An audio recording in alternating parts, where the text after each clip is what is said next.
Dernière nouvelle 24 heures. Kim Jong-un a déclaré qu'il allait fermer un site d'essai nucléaire, une décision aussitôt saluée par Washington et Séoul mais jugée insatisfaisante par Tokyo.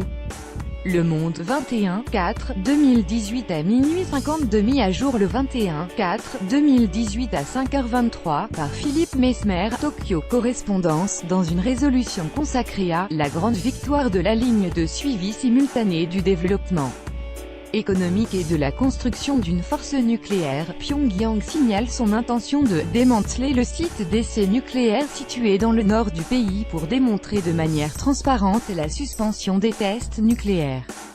La décision s'accompagne d'engagements en faveur du développement économique du pays, conformément à la politique dite de Byong-jin, prévoyant un développement en parallèle du nucléaire et de l'économie. Lire aussi, Trump espère voir les deux Corées vivre en paix. La République populaire et démocratique de Corée, RPDC, nom officiel de la Corée du Nord, s'engage également à participer aux efforts internationaux pour l'interdiction des essais nucléaires. Comme elle l'a toujours affirmé, elle promet de ne jamais utiliser d'armes atomiques à moins d'être menacée ou d'être la cible de provocations nucléaires. De fait, la décision prise ne prévoit aucun démantèlement des armes nucléaires et des missiles déjà construits. La question des missiles à portée intermédiaire, qui inquiète notamment le Japon, n'est pas non plus évoquée. À une semaine du sommet des deux Corées, c'est une très bonne nouvelle pour la Corée du Nord et le monde. Grand progrès, impatient de nous retrouver pour notre sommet, a néanmoins tweeté Donald Trump après l'annonce de Pyongyang.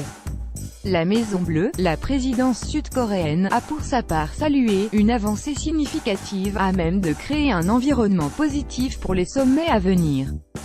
Toutefois, le Japon a émis des réserves, jugeant cet engagement insatisfaisant. Le ministre nippon de la Défense, Itsunori Onodera, regrette que la Corée du Nord n'ait pas mentionné l'abandon de missiles balistiques de courte et moyenne portée. North Korea has agreed to suspend all nuclear tests and close up a major test site. This is very good news for North. https://cht.co/f7scdplvm0 Real Donald Trump @DonaldJ. Trump, le troisième sommet intercoréen de l'histoire, après ceux de 2000 et de 2007, doit se tenir le 27 avril au village de la trêve de Panmunjom, dans la zone démilitarisée entre les deux Corées. Il réunira le président sud-coréen Moon Jae-in et le dirigeant du Nord Kim Jong-un. Un sommet entre Kim et le président américain Donald Trump est aussi envisagé début juin, dans un lieu encore à déterminer. Il s'agirait d'une première historique, aucun président américain en exercice n'ayant jamais rencontré de dirigeant du Nord. Les discussions devraient se concentrer sur les activités nucléaires et de développement de missiles de Pyongyang. Lire aussi, Séoul veut des discussions pour clore officiellement la guerre de Corée. Le Nord aurait évoqué la nécessité de mesures de dénucléarisation par étapes et synchronisées. Les États-Unis appellent au démantèlement de son programme nucléaire, de manière complète, vérifiable et irréversible. Un réchauffement engagé par un Moon Jae-in. L'environnement favorable observé actuellement contraste avec celui de 2017. L'an passé, les tensions n'avaient fait que s'exacerber dans la péninsule. Pyongyang avait enchaîné les essais de missiles, dont certains capables d'atteindre le territoire américain, et avait mené son 6e essai nucléaire. La grande cause historique de mettre au point une force de frappe nucléaire est réalisée, s'était alors félicité Kim Jong-un, signalant que le programme touchait à sa fin.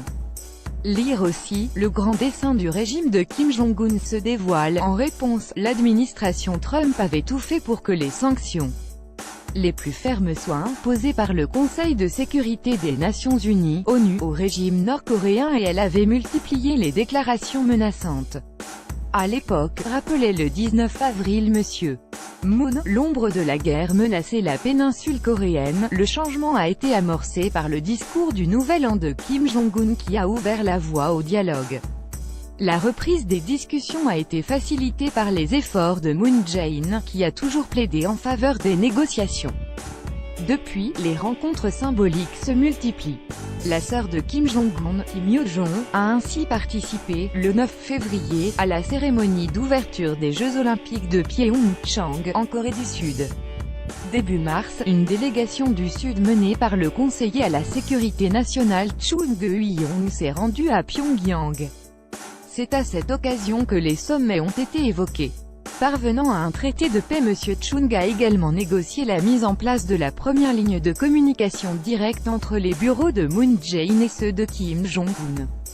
Elle a été inaugurée le 20 avril.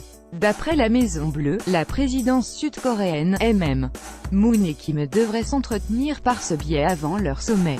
Outre le nucléaire, Séoul aimerait profiter des rencontres à venir pour faire avancer l'idée de véritablement mettre fin à la guerre de Corée, 1950 à 1953, en parvenant à un traité de paix entre les deux Corées et avec les États-Unis.